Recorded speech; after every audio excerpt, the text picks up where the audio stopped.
અને સાહેબ એનાથી વિશેષ વાત કે આપણા સંતાનો મોટા થાય, આપણા સંતાનોનું આપણા ચપ્પલનું માપ એક થઈ જાય અને આપણાને એના કપડાનું માપ જદી એક થઈ જાય ને સાહેબ, તે દિવસે એના મા બાપ મટી જવાનું છે ને એના દોસ્ત બની જવાનું છે.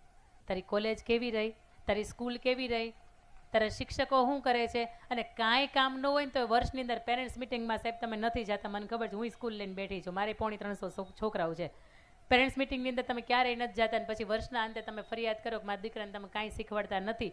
વર્ષના અંત સુધીમાં દીકરીનું 7મું 8મું કે 9મું ધોરણ આવે કે દીકરાનું 8મું કે 9મું ધોરણ આવે ને સાહેબ, એક વખત ત્યાં જઈને પૂછજો એને, એ રેગ્યુલર આવે છે ને, કોઈ ચિંતા નથી ને, એના ફરિયાદ કોઈ નથી ને, એનું વર્તન કેવું છે. બાપ તરીકે જેથી તમે દીકરાનું પૂછવા જાઓ અને જેથી મા તરીકે તમે દીકરીનું પૂછવા જાય ને સાહેબ, તે દિવસે મા બાપ તરીકે આપણે આપણી રોલ પણ ફરજ એની અંદર અદા કરી કહેવાય. અને આપણાને એના ચપ્પલનું કપડાનું માપ એક થઈ જાય ને તે દિવસે એને દોસ્ત બનાવ્યા. કારણ કે આ બધી જેનજી જનરેશન છે, આ બધી ટિકટોકની જનરેશન છે. અને તમે એનું એને ગમે એટલું ટક કરીએ ને તો એના મગજની અંદર નહીં ઉતરે અને તમે એનું એને ખરાબ લાગીએ અને દુનિયાનું કોઈ માણસ એમ કે બરોબર છે તાર પપ્પા થાવા આવા જ છે, તને ખીજાતા જોઈ કા, તને કોઈ દિવસ કપડાં પહેરવાની છૂટી આપે જ નહીં, તને કોઈ દિવસ મૂવી જોવા જવા જ ન દે, તરત જ આપણને એવું લાગે બરોબર છે તું જ હાંચો છો, મારા પપ્પા ખોટા જ છે, આખા ગામને જવા દે, મને એકને જ ન જવા દે. બેટા તમને નથી જવા દેતા ને તો કંઈક ચિંતા છે. કારણ કે તમે 12 વર્ષના થઈ જાઓ ને એટલે માને અને પપ્પાને બેયને પૂછજો કે તમને ઊંઘ આવે વ્યવસ્થિત,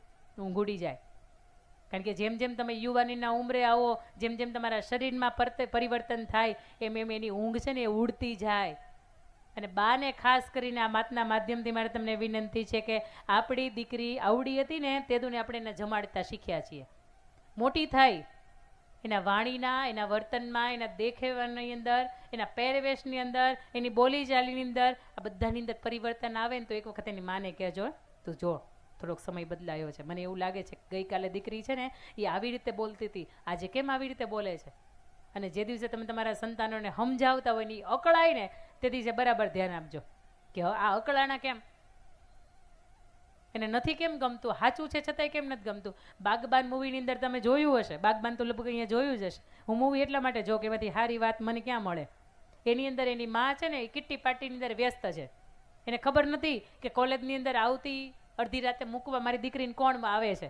પણ ઓલા બા હોય ને હેમા માલિની બેન જાગતા હોય ને જોયા કરે કે હા ઓલો છોકરો છે ને એ તને કંઈક છંછેડતો હતો, અને તે દિવસે બા તરીકે એનો સામનો કરવા માટે જાય છે. એટલે ખાસ કરીને આ સંતાનો કેવી રીતે ચાલે, કેવી રીતે બેસે, કેવી રીતે ઊભા થાય, અને ખાસ કરીને જેના લગ્ન નથી થયા એ દીકરી ક્યાં જાય છે, શું જાય છે, આની જવાબદારી રાખવાની મા બાપ તરીકે આપણી જરૂરિયાત છે. બાકી આ પંચ તો બેઠું જ છે, આ ટીમ આખી બેઠી જ છે, તમારી મદદરૂપ થવા માટે જ બેઠી છે.